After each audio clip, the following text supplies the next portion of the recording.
ಒಬ್ಬ ವಯಸ್ಸಾಗಿರೋ ಅಜ್ಜಿ ತೀರ್ಕೊಂಡ್ಬಿಡ್ತಾರೆ. ಯಮರಾಜ ಬಂದು ಅಜ್ಜಿಗೆ ಹೇಳ್ತಾರಂತೆ, ನೋಡಮ್ಮ ನೀನು ತುಂಬಾ ಒಳ್ಳೆ ಕರ್ಮಗಳನ್ನು ಮಾಡಿದ್ಯಾ, ನಿನಗೆ ಸ್ವರ್ಗಕ್ಕೆ ಕರ್ಕೊಂಡು ಹೋಗ್ತೀನಿ ಬಾ ಅಂತ. ಆವಾಗ ಅಜ್ಜಿ ಯಮರಾಜನಿಗೆ ಹೇಳುತ್ತಂತೆ, ಯಮರಾಜ ನಾನು ಒಂದು ಸಲ ಆದರೂ ನರಕನೂ ಕೂಡ ನನಗೆ ತೋರಿಸು, ನೀನು ನರಕ ಹೇಗಿರುತ್ತೆ ಅಂತ ನಾನು ನೋಡಬೇಕು ಅಂತ. ಅವಾಗ ಯಮರಾಜ ಸರಿ ಹಂಗಾರೆ ಫಸ್ಟ್ ನರಕ ತೋರಿಸ್ಕೊಂಡು ಆಮೇಲೆ ನಿಂಗೆ ಸ್ವರ್ಗ ಕರ್ಕೊಂಡು ಹೋಗ್ತೀನಿ ಬಾ ಅಂತ ಹೇಳಿ ಫಸ್ಟ್ ಎಲ್ಲಿ ಕರ್ಕೊಂಡು ಹೋಗ್ತಾನೆ, ಫಸ್ಟ್ ನರಕಕ್ಕೆ ಕರ್ಕೊಂಡು ಹೋಗ್ತಾನೆ.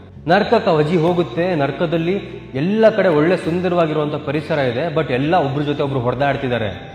ಕೆಳಗಡೆ ತುಂಬ ಜನ ಹಿಂಗೆ ಕೂತಿದ್ದಾರೆ, ಮೇಲ್ಗಡೆ ಒಂದು ದೊಡ್ಡ ಪಾತ್ರೆಯಲ್ಲಿ ಅವ್ರಿಗೆಲ್ಲ ಆಹಾರವನ್ನು ಇಟ್ಟಿದ್ದಾರೆ.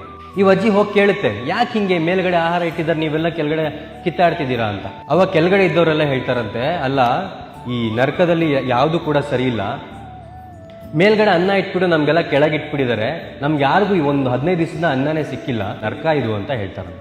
ಯಮರಾಜ ಅಜ್ಜಿನ ನೆಕ್ಸ್ಟ್ ಸ್ವರ್ಗ ಕರ್ಕೊಂಡು ಹೋಗ್ತಾರೆ. ಸೊ ಸ್ವರ್ಗಕ್ಕೆ ಹೋದಾಗ ಸ್ವರ್ಗದಲ್ಲೂ ಕೂಡ ಅದೇ ರೀತಿ ವಾತಾವರಣ ಇರುತ್ತೆ.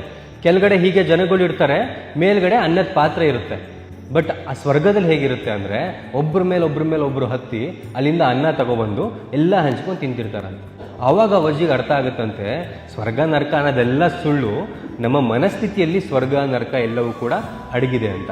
ನಮ್ಮ ಮನಸ್ಥಿತಿ ನಮ್ಮ ಜೀವನವನ್ನು ಸ್ವರ್ಗವೂ ಆಗಿಸುತ್ತೆ, ನರಕವೂ ಕೂಡ ಆಗಿಸುತ್ತೆ.